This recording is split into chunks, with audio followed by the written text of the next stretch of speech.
Bismillahirrahmanirrahim. Assalamualaikum warahmatullahi wabarakatuh. Perkenalkan, kami dari kelompok 5 akan mempresentasikan hasil dari kerja kami yang berjudul Restoran Cari Pedas Nusantara. Oke, selanjutnya akan ada sesi perkenalan anggota kelompok. Dipersilakan. Halo semuanya, perkenalkan nama aku Almira Faukanuri, NIM aku 1502194107. Aku dari kelompok 5. Perkenalkan, nama saya Citra Parasuciani dari KM 4306. Oke, perkenalkan, nama saya Ivan Auli Hamdan dari KM 4306. Perkenalkan, saya Idewa Ayuhana Saraswati dengan NIM 15021940069. Saya Raina Azahra Franela dengan NIM 1502194196. Selanjutnya akan dijelaskan oleh Hana. Baik, saya akan menjelaskan logo organisasi dan filosofi logo organisasi dari kelompok kami. Yang pertama, saya akan menjelaskan asal-usul nama dari organisasi bisnis kami, yaitu Cari Pedas. Kata Cari sendiri berasal dari nama anggota kelompok kami sendiri, yaitu C. Citra, A. Almira, R. Raina, I. Irfan, dan H. Hana.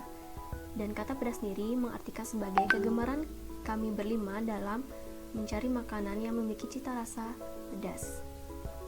Tidak hanya itu, kami juga gemar dalam mencari makanan yang memiliki cita rasa pedas khas Nusantara. Maka dari itu, kenapa logo organisasi kami juga memiliki kata Nusantara. Visi misi dari Cari Pedas Nusantara adalah menjadi restoran Nusantara dengan pelayanan terbaik dan dapat menjadi restoran yang bernuansa tradisional namun berwawasan internasional dengan menyajikan menu-menu dari berbagai belahan Nusantara. Sedangkan misi dari Cari Pedas Nusantara adalah mengutamakan kualitas dalam hal apapun, baik dari pelayanan maupun makanan yang disajikan. Kemudian dapat mengembangkan inovasi yang lebih baik dalam produk maupun pelayanan, namun tetap pada koridor Nusantara, serta menumbuhkan dan meningkatkan performa dalam keterampilan dan pengetahuan karyawan agar menjadi restoran terbaik di Indonesia. Adapun tujuan dari visi misi Cari Pedas Nusantara yaitu bertujuan memperkenalkan makanan dari berbagai belahan Nusantara agar dapat dinikmati dari Sabang sampai Merauke hingga ke seluruh dunia, serta melestarikan makanan khas daerah agar tetap lestari dan dapat dinikmati dari generasi ke generasi. Struktur organisasi Cari Pedas Nusantara. Yang pertama adalah pemilik restoran.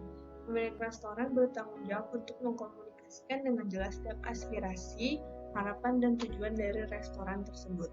Selanjutnya adalah mengecek dan memantau setiap laporan yang masuk secara rutin. Selanjutnya memantau perkembangan pasar dan memastikan bahwa setiap karyawan mendapatkan hak. Selanjutnya adalah mengelola dan memantau keuangan yang terjadi di restoran. Manajer operasional. Manajer operasional bertanggung jawab atas segala operasional yang terjadi dalam restoran. Selanjutnya adalah manajer keuangan. Manajer keuangan bertanggung jawab untuk mengelola dan mendapatkan keuangan serta bertanggung jawab atas seluruh keuangan yang terjadi di restoran. Selanjutnya adalah manajer pemasaran. Manajer pemasaran bertanggung jawab atas segala sesuatu yang berupa pemasaran, baik itu iklan maupun promosi dan media. Selanjutnya adalah kepala bagian dapur. Kepala bagian dapur bertanggung jawab atas segala sesuatu yang terjadi di dapur, baik itu hal yang komplain dari pengunjung maupun sesuatu yang berasal dari bahan-bahannya. Selanjutnya adalah asisten manajer keuangan. Asisten manajer keuangan membantu manajer keuangan untuk mengelola keuangan yang terjadi di restoran selama restoran buka. Selanjutnya adalah kepala bagian periklanan. Kepala bagian periklanan bertanggung jawab untuk memasarkan iklan, membuat iklan yang menarik, dan juga bertanggung jawab agar iklan tersebut tersebar luas. Selanjutnya adalah karyawan dapur. Karyawan dapur bekerja di dapur dan bertanggung jawab atas makanan-makanan dan juga pengelolaan dapur selama restoran buka. Selanjutnya adalah akuntan. Akuntan mengurus keuangan baik itu matematikanya, baik itu pengeluaran dan pemasukan dari restoran. Selanjutnya adalah media dan promosi. Media dan promosi bertanggung jawab untuk memberikan ide-ide dan juga aspirasi dari masyarakat, baik itu promosi maupun iklan-iklan yang terjadi. Budaya organisasi. Yang pertama, busana pegawai. Penjaga kasir akan menggunakan kemeja hitam, celana hitam, dan celemek berwarna merah. Sedangkan pelayan akan menggunakan baju berwarna merah dan celana hitam. Kedua adalah interior. Ruang makan didesain dengan warna merah dan kuning, yang memiliki makna untuk menambah nafsu makan para pembeli, dan toilet didesain dengan minimalis, serta terdapat kursi di luar restoran untuk menunggu makanan take away. Yang ketiga adalah sapaan. Setiap para pengunjung yang datang, pelayan akan berdiri di depan pintu dan membukakan pintu sambil mengucap selamat datang. Ketika pembeli selesai makan atau memesan dan ingin keluar ruangan, pelayan akan membukakan pintu dan mengucapkan terima kasih, sampai jumpa kembali. Yang keempat adalah jam kerja. Pegawai harus standby jam 8 pagi untuk bersiap-siap membuka restoran, karena jam 9 restoran akan buka. Dan pada jam 9 malam, restoran akan tutup, sedangkan pegawai bisa pulang setelah jam 10 karena harus bersih-bersih terlebih dahulu. Yang kelima, pemesanan. Hanya bisa melalui kasir, take away, atau makan di rumah. Selanjutnya ada pengemasan. Makanan dikemas menggunakan kardus untuk mengurangi sampah plastik. Yang kedua menggunakan paper bag. Dan yang ketiga turut menjual tempat minum untuk upaya mengurangi plastik. Ini akan menjelaskan identitas organisasi. Yang pertama itu ada sentral atau pusat. Jadi restoran Cari Pedas Nusantara ini menjadi pusat karena kita menyajikan masakan dan minuman dari Sabang sampai Merauke yang mempunyai cita rasa pedas, sehingga kita tidak perlu lagi untuk pergi jauh-jauh untuk mengunjungi suatu daerah agar kita bisa menikmati kuliner tersebut. Dengan kita datang ke restoran Cari Pedas Nusantara ini, kita bisa menikmati kuliner tersebut tanpa mengeluarkan biaya yang mahal karena perjalanan yang sangat jauh itu.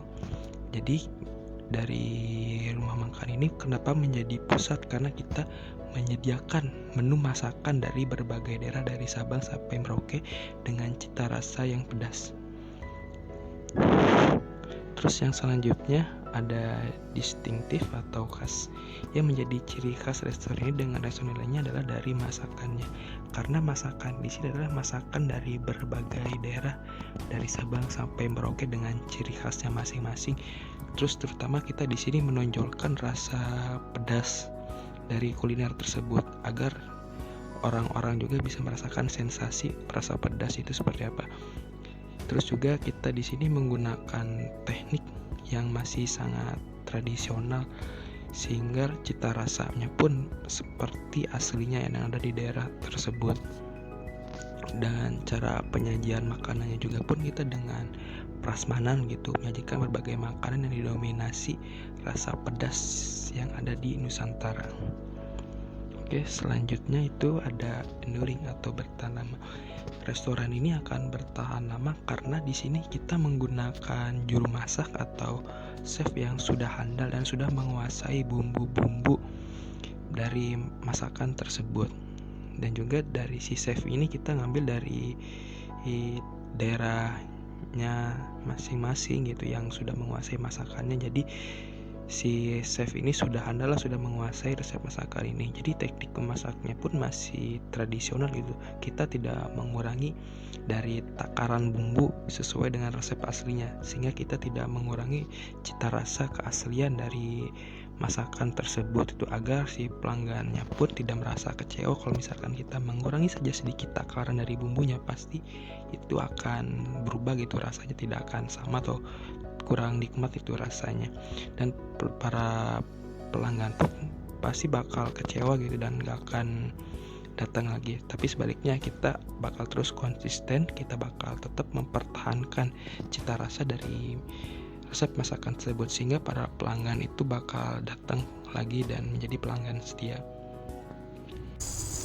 Adapun rencana proyek jangka pendek dari Cari Pedas Nusantara yaitu mempromosikan opening restoran di sosial media dan website restoran, serta memberikan informasi terkait di mana dan kapan pembukaan restoran secara resmi. Kemudian melakukan promosi seperti diskon 30% makanan dan minuman pada tanggal tertentu. Kemudian mengadakan program beli makanan dan minuman dengan minimal belanja 500.000 mendapat hadiah sesuai nomor undian. 3 rencana proyek jangka panjang. Yang pertama adalah menetapkan menu restoran seperti menu spesial yang menjadi ciri khas restoran. Menu tersebut akan berada di restoran selama restoran tersebut buka. Yang kedua adalah membuka cabang di tempat strategis di kota yang sama maupun luar kota. Yang ketiga adalah bekerja sama dengan mall seperti membuat kesepakatan untuk membuka restoran di mall-mall yang ada di Indonesia dengan sistem bagi hasil dengan pihak manajemen mall seperti keuntungan yang didapat dari restoran ini 20% dibagi kepada manajemen mall sebagai bagi hasil keuntungan karena telah membuka cabang di mall tersebut tanpa membayar uang sewa karena sudah sepakat untuk bekerja sama. Jadi rencana jangka panjang ini akan terus memberikan untung kepada restoran dalam waktu yang lama. Selanjutnya, ada rencana pemanfaatan teknologi informasi dan komunikasi. Yang pertama, kami memanfaatkan media sosial dalam upaya mengkomunikasikan identitas organisasi perusahaan kami kepada pihak publik sekaligus membangun citra organisasi perusahaan kami. Sosial media yang kami pilih yakni yang pertama, Instagram. Mengapa Instagram?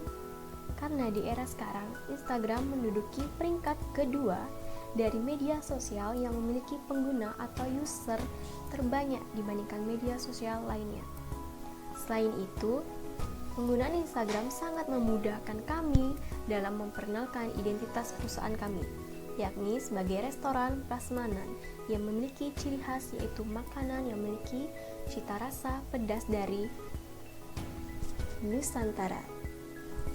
Dengan membuat feed IG semenarik mungkin dan menggunakan jasa selebgram dalam memarketingkan restoran kami untuk menarik minat followers dia agar tertarik berkunjung ke restoran kami. Yang kedua, ada website. Selain Instagram, kami juga menggunakan website untuk dapat menarik khalayak yang lebih luas agar dapat memperkenalkan restoran Nusantara yang memiliki cita rasa pedas. Juga dapat memperkenalkan makanan-makanan Nusantara Indonesia kepada seluruh dunia melalui website tersebut agar dapat berkunjung ke restoran kami. Selain itu, kami juga memasang iklan berbayar di platform media sosial seperti Instagram, TikTok, dan Facebook. Kami memanfaatkan teknologi informasi dan komunikasi website dalam membantu kami dalam memasarkan produk kepada halayak dengan memberikan tampilan yang menarik di website kami serta informasi lengkap terkait restoran kami yaitu Cari Pedas. Dalam tampilan website restoran Cari Pedas disediakan berbagai informasi seperti visi dan misi, alamat, menu, kontak restoran, blog terkait asal-usul makanan yang ada di restoran Cari Pedas, serta ada pun cara untuk mengorder secara online melalui website Cari Pedas. Dan kami juga menyantumkan kapan waktu dibuka dan ditutupnya Cari Pedas Nusantara. Lalu ada Instagram. Kami menggunakan sosial media Instagram sebagai media penyebaran informasi branding untuk produk kami. Karena kami ketahui Instagram merupakan sosial media kedua setelah YouTube yang paling banyak usernya. Selain itu, tampilan feed di Instagram sangat mudah kami kreasikan dengan menampilkan gambar-gambar yang menarik terkait makanan yang kami jual.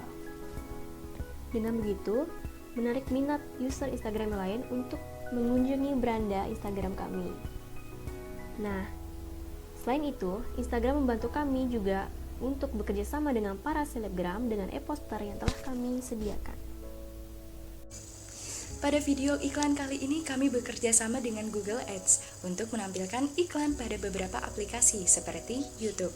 Video iklan tersebut nantinya akan mengarahkan para peminat ke website yang telah kami buat dengan tampilan video iklan berupa gambar-gambar menu dari restoran Cari Pedas, serta kami juga menyantumkan alamat restoran. Dengan begitu, kami mencoba untuk menarik minat pembeli agar mereka melihat website kami untuk mencari info lebih terkait tentang restoran kami. E-poster pada kali ini akan di-share oleh beberapa media partner untuk bahan promosi. Kami akan bekerja sama dengan media partner salah satunya pada Instagram, media lokal, akun promosi yang populer di Facebook, dan lainnya. Jadi fungsi dari e-poster yang kami buat ini sebagai bentuk teknik marketing kami ke publik dengan kerjasama oleh para influencer yang ada di sosmed dan selebgram yang ada di Instagram dengan menyebarkan dan memasarkan produk kami dari pengiklanan e-poster kami di akun mereka. Terus kami juga akan membuat akun GoFood dan GrabFood. Kami melakukan kerjasama dengan layanan pesan antar berbasis online agar pembeli lebih fleksibel dan bisa membelinya dari rumah. Harga yang tertera pada menu di GoFood atau GrabFood tidak jauh berbeda dengan harga menu yang ada jika kita membeli langsung. Selain itu, pembeli dapat mengukur biaya yang pengirimannya lebih jelas harganya. Metode pembayaran pada layanan pesan juga beragam sehingga membuat pembeli lebih puas. Dengan di era digital ini kami memanfaatkan hal tersebut untuk keberlangsungan di bisnis kami agar si pelanggan juga bakal mendapatkan kemudahan dalam membeli makanan dari restoran kami juga. Terus juga dengan cara pembayarannya kita tidak hanya menggunakan uang cash saja, kita bisa menggunakan uang elektronik seperti GoPay atau Dana sehingga lebih mudah juga kan, apalagi sekarang kan lagi ada pandemi virus COVID-19 ini kan lebih rentan penyebarannya lewat atau uang, jadi kita bisa menggunakan metode tersebut dengan menggunakan pembayaran non tunai atau pembayaran elektronik tersebut. Baik, berikut adalah bukti diskusi minggu pertama dan minggu kedua dari kelompok kami. Dan ini bukti diskusi minggu ketiga dari kelompok kami. Dan yang ini adalah bukti diskusi minggu keempat dari kelompok kami. Baik, untuk semua gambar yang ada di slide PPT kami tidak lupa untuk mencantumkan sumber dalam slide PPT kami. Ini adalah sumber-sumber dari foto yang kami gunakan. Terima kasih dari kelompok kami. Mohon maaf apabila ada kesalahan kata atau ada kekurangan. Kami ucapkan terima kasih. Wabillahi taufiq wal hidayah. Wassalamualaikum warahmatullahi wabarakatuh.